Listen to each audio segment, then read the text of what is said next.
అమెరికాలో తెలుగు సంస్కృతిని క్రీడా స్ఫూర్తిని చాటి చెప్పేలా అమెరికన్ తెలుగు అసోసియేషన్ మరో అద్భుతమైన ఈవెంట్ను విజయవంతంగా పూర్తి చేసింది. మేరీల్యాండ్లో ఆట నిర్వహించిన పికిల్ బాల్ టోర్నమెంట్ స్థానిక తెలుగు కమ్యూనిటీని ఎంతగానో ఆకట్టుకుంది. క్రీడాకారుల ఉత్సాహం, కుటుంబాల కోలాహలం మధ్య ఈ టోర్నీ అత్యంత వైభవంగా సాగింది. అమెరికా తెలుగు అసోసియేషన్ ఆట ఆధ్వర్యంలో మేరీల్యాండ్లోని ఫెడరిక్లో మే 30వ తేదీన శనివారం నాడు ఈ పికిల్ బాల్ టోర్నమెంట్ను ఘనంగా నిర్వహించారు. ఈ క్రీడా సంబరంలో పాల్గొనేందుకు స్థానిక ప్రాంతాల నుండి పికిల్ బాల్ క్రీడాభిమానులు భారీ సంఖ్యలో తరలివచ్చారు. ఉత్సాహం, పోటీతత్వం మరియు స్నేహపూర్వక వాతావరణంలో ఈ మ్యాచ్లు జరిగాయి. ఈ టోర్నమెంట్కు ఊహించని రీతిలో రికార్డు స్థాయి స్పందన లభించింది. మొత్తం 3 విభాగాలలో అంటే బిగినర్, ఇంటర్మీడియట్ మరియు అడ్వాన్స్డ్ స్కిల్ లెవెల్లలో ఈ పోటీలు జరిగాయి. ఈ టోర్నీలో దాదాపు 55 టీంల నుండి సుమారు 110 మంది క్రీడాకారులు పాల్గొని తమ ప్రతిభను నిరూపించుకున్నారు.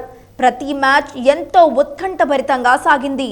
కేవలం పోటీల కోసమే కాకుండా తెలుగు కుటుంబాల మధ్య బంధాలను బలోపేతం చేయడానికి, సరికొత్త పరిచయాలకు ఈ టోర్నమెంట్ ఒక వేదికగా నిలిచిందని నిర్వాహకులు ఆనందం వ్యక్తం చేశారు. క్రీడాకారులతో పాటు వారి కుటుంబ సభ్యులు కూడా పెద్ద సంఖ్యలో హాజరై ఆటగాళ్లను ఉత్సాహపరిచారు.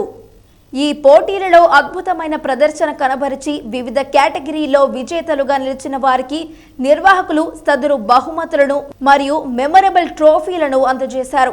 క్రీడాకారుల అత్యుత్తమ ప్రతిభను అభినందిస్తూ ఈ బహుమతుల ప్రధానోత్సవం ఘనంగా జరిగింది. ఈ టోర్నమెంట్ను ఇంతటి భారీ స్థాయిలో విజయవంతం చేయడంలో ఆటా కోర్ టీం కీలక పాత్ర పోషించింది.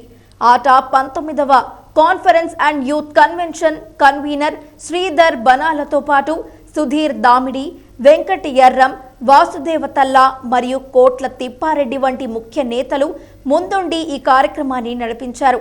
స్థానిక వాలంటీర్లు మరియు టీం సభ్యుల సమన్వయం వల్లే ఈ టోర్నమెంట్ గ్రాండ్ సక్సెస్ అయ్యిందని వారు కొనియాడారు. ఈ సందర్భంగా శ్రీధర్ బనాల మాట్లాడుతూ ఈ టోర్నమెంట్ క్రీడా నైపుణ్యాన్ని పెంచడమే కాకుండా సమాజంలో ఆట యొక్క నిబద్ధతను మరింత బలోపేతం చేసిందని పేర్కొన్నారు.